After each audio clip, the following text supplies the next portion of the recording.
Selamun Aleyküm ve Rahmetullah.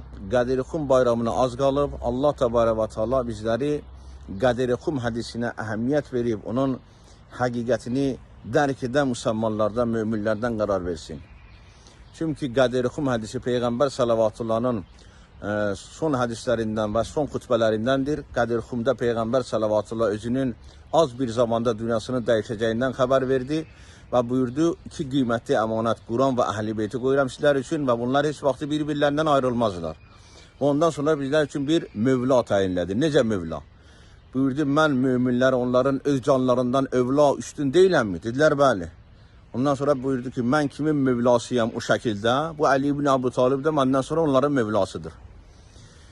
Və ərz edeyim ki, çox təəssüflər olsun, çoxlu müsəlmanlar buna əhəmiyyət vermədi. Bunu Yəməndə olan şikayətlə, zadla əlaqələndiriblər 3 əsrdən, 4 əsrdən sonra, Beyhəqidən sonra.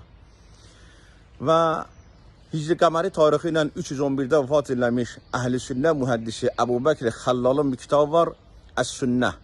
O kitabın 2-ci cildinin 346-cı səhifəsində yazır ki, Əbu Talib adında bir nəfər Həmbəlilərin imamı olan Əhməd ibn Həmbəli özündən sual elədi. Dedi ki, ey Əhməd ibn Həmbəl, Peyğəmbər ki, Qadir-i-Xumda buyurdu, mən kimin mövlasıyam, Əli də onun mövlasıdır. Ma vəcuhu.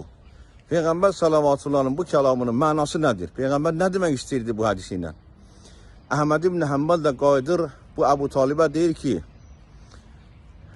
la tukəllim fi haza, bu barədə danışmaqla. Də'il hədisə kəmalca, hədisi oxuqu geçsin. Daha düşünməklə, izahını, təfsirini, təfsilatını məndən sual eləməklə. Də'il hədisə kəmalca, yəni hədisə işin yoxdur. O göstərir ki, tarixə belə şey olur. Qoymayıblar ki, bir nəfər bu Qadir-i-Xum hədisini təhlil etsin. Yəni, xəlifələrdən qorxurdular. Bu kitabın mühəqiqi Ətiyə Zəhrani deyir ki, hədisin, bu rəvayətin, bu tarixin, bu kəlamın deməli sənədi səhidir. Kitabın müəllifi Əbu Bəkr Xəllal da deyir ki, bəli, bu səhidir.